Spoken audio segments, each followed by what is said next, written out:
Sorry guys, we don't have any nice videos in this presentation or music, so it will be kind of boring. Before we start, my name is Oleh. I'm account manager at Google, working with apps and gaming clients from Central Eastern Europe. And before lunch, let's make some exercises.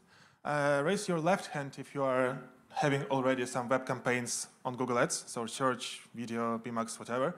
And your right hand if you have already kind of established web product as a standalone product. Okay, perfect. It's a good that you don't have a lot of hands in the air because you will tell me how to work with that. But today we're going to discuss two parts of the apps and web and how to basically meet in the middle in something called hybrid. Przemek also told a lot about this approach, particularly Web to App Connect. We'll cover this in a minute and also have a look on how to, for app developers, go to web. So in the past, when everything was better and we can clearly distinguish between web users and app users, there were two basically large camps of advertisers. One were web-heavy, think of retail, finance, gambling, some even gaming, clients who were relying solely on offline or website as a source of business. And at best, apps were kind of a line in the P&L on the loss side. And for them, unfortunately, in 2010s, we had kind of significant shift into smartphones. And since then, they were quickly adapting into like how to become hybrid and stay relevant for the users who were expecting to communicate with them in the apps, not web.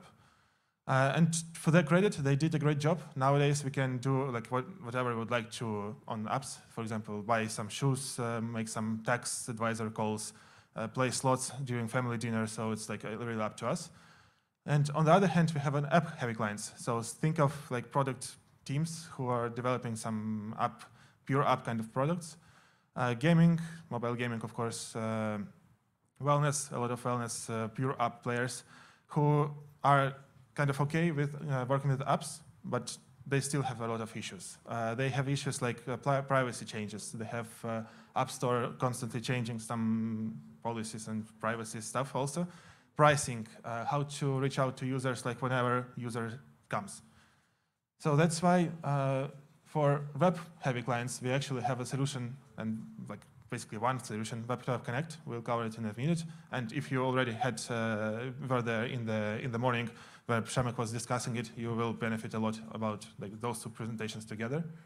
But for app-heavy clients, we have multiple solutions, and actually like this whole Web to App funnel is more interesting, and we can really dive deep into it. The benefit of staying hybrid, by hybrid in this case, I mean being present both in app and web and track users everywhere, is you can engage users once again everywhere.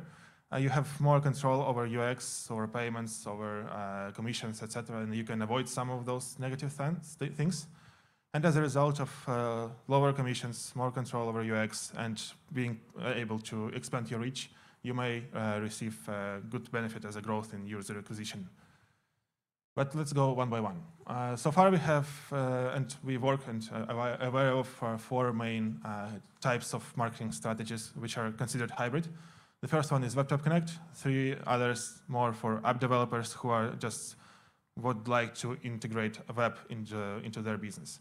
And we'll go to website with payment, without payment, with payment, and the web product as a whole, and discuss each of them like with pros and cons.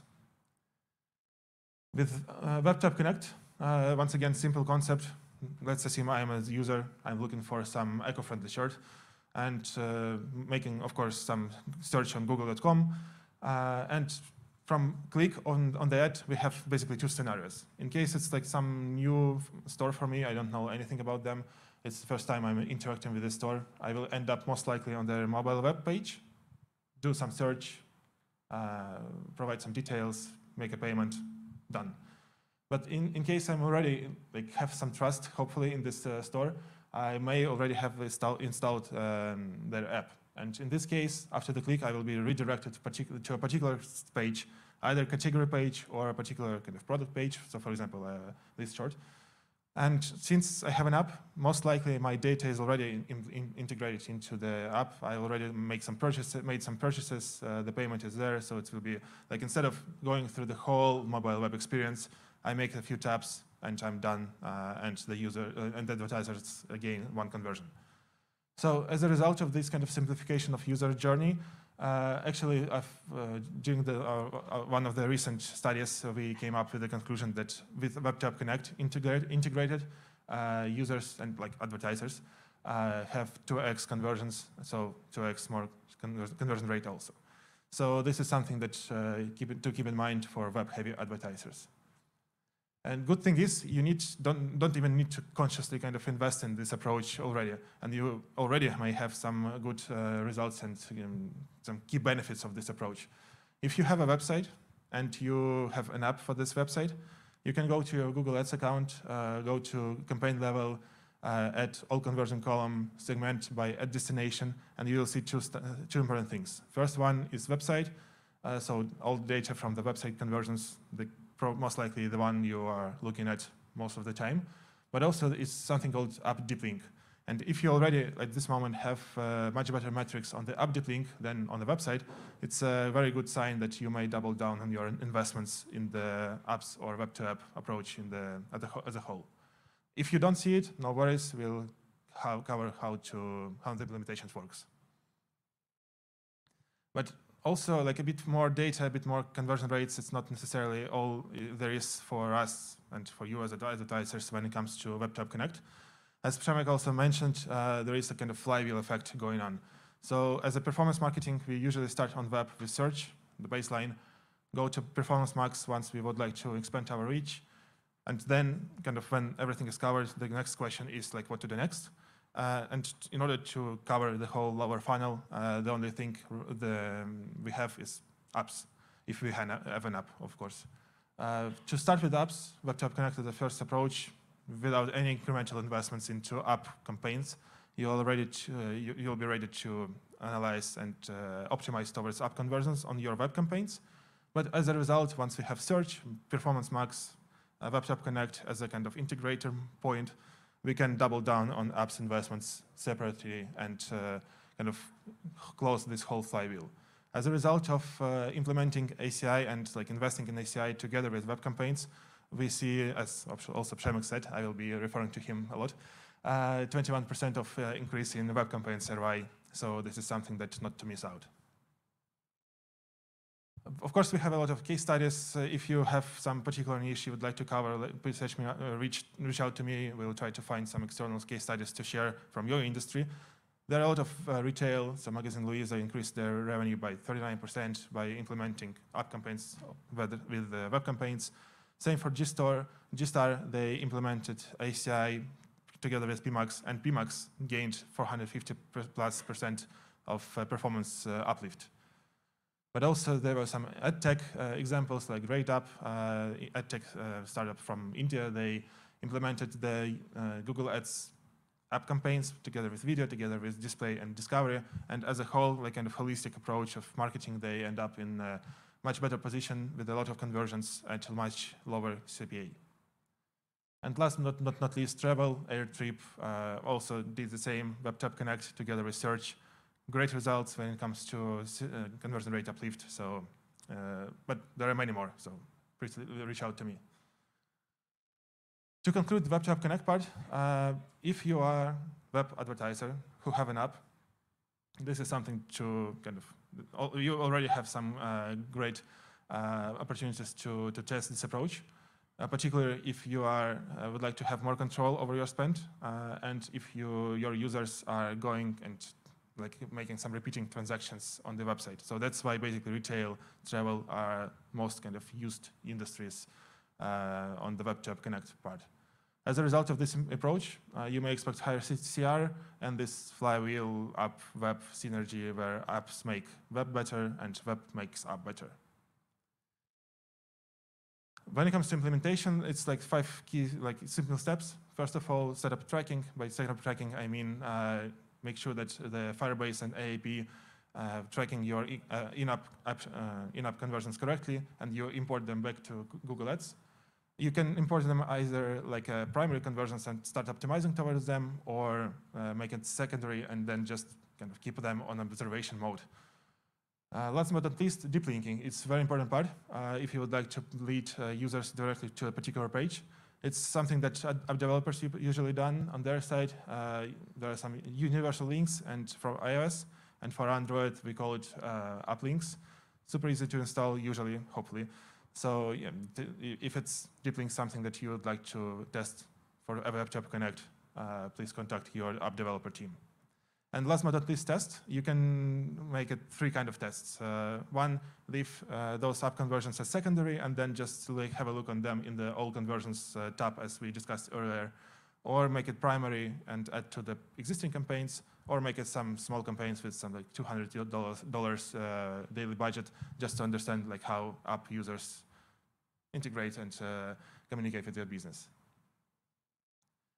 And let's go back to the app-heavy approaches. So for app-heavy, we have like those 3 approaches. All involves a website in on different forms.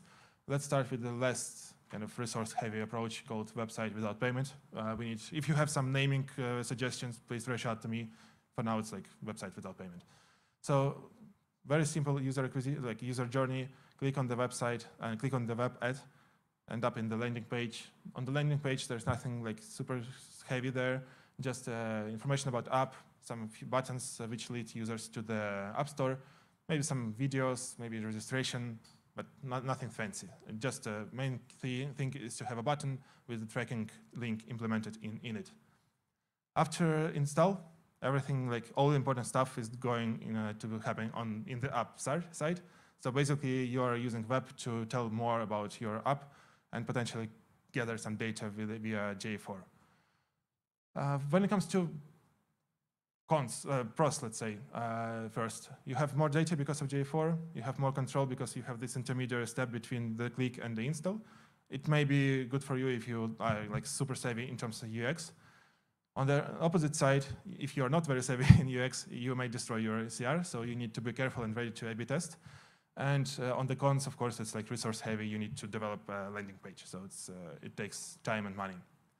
But we see this approach kind of testing like here and there in wellness, astrology, business utilities a lot in different kind of subgenres. So it's there on the market, but it's not comparable to the next approach, as we call it, website with payment. This approach is even more kind of popular, let's say, especially in the wellness side. You all know this large players who are using these approaches all the time.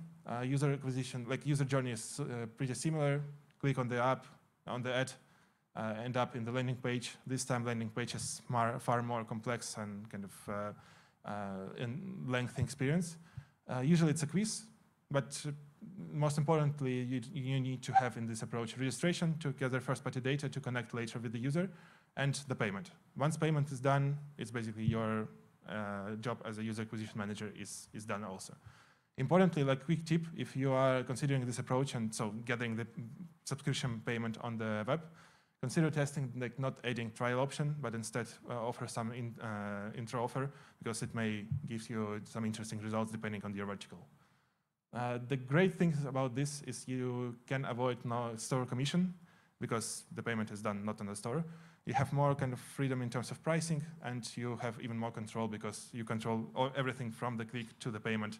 So with great kind of power comes great responsibility. So if you would like to go with this approach, be ready to test a lot of UX approaches and UX designs, because it takes a lot of time and money to find your kind of great UX setup. And this approach, as I said, very common in wellness, but also business apps, kind of slowly rising. When it comes to web product, it's kind of ultimate goal for hybrid savvy clients. If you are an app developer with, for example, some business utility app, you go to web product, you do exactly the same kind of product and offer for the website, in the form of website. When it comes to pros, it's first-party data. You control everything. You gather everything like via GA4 or GTM, which is amazing. You control whole user journey, but once again, it's much more like responsibilities on your side to make sure everything works great. And especially it's payments, the one you may be tricky to solve, because if you are consider yourself as a kind of export-oriented advertiser, you need to make sure that the payment gateway works great with the LATAM, Europe, US, like APAC, and you know that you may know it's kind of tricky to solve sometimes. And for Google Ads side, it's also very beneficial because most of our products like video action campaigns, like demand gen, VMAX, whatever, they are all like web first. So you may have a wider selection of products to choose from to kind of create this holistic and very controlled full funnel strategy instead of relying on fully automatic ACI campaigns. And last but not least, incrementality. For some industries, you have users who are expecting to integrate, like to have your service, let's say, on the app, and the same service to be served on the web. And in some industries, those two completely different audiences. If it's true for you, by focusing only on one side, so for example, only on app side, you are missing on the web users who are ready to interact with you via web. So if you have both web product and app product, you kind of holistically reach out to everyone possible. But of course, it requires a lot of resources, in not only front end, but also back end. But since we have still this part in the name of this event, what about like mobile gaming? For mobile gaming, of course, all the above approaches works. We see WebTap Connect, and we'll see some case studies for this. We also see some website without payment pretty kind of frequently arising in some core of gaming. But also we have something called brand formats. Brand formats is more like kind of mind shift, let's say, where you implement and integrate branding metrics and branding approaches to user acquisition into performance. So a very simplified example, everybody has a different understanding of this approach, but my understanding is, and like from my experience is, you have a search campaign, super performance oriented, for example, and you have one kind of brand awareness campaign like bumpers. Instead of analyzing them one by one and like in separation, you kind of combine them together and not only look at the TROAS and TCPA or like CPA or CR, etc. You also look at the secondary metric, and those secondary metric depends on your business. They can be impression share, they can be share of uplift in the branding searches, whatever like you are interested in, not necessarily like performance metrics we are all kind of focusing on usually. There are some examples like Moonton from China. They implemented WebTap Connect together with video action campaign. So like what they did in the practice was launching new video action campaigns with WebTap Connect implemented. So in this campaign, they were able to track both website users and app users with and optimize towards both. This approach helped them to re-engage like 6K users and gain 5.5K new ones. It's a much significant, like look at this, how great they did in terms of cost CPA compared to ACI. So it's something that works with gaming. When it comes to other approaches, not gaming, but still like kind of close, it's for a subscription client called ZE5 from India, and from Japan, India.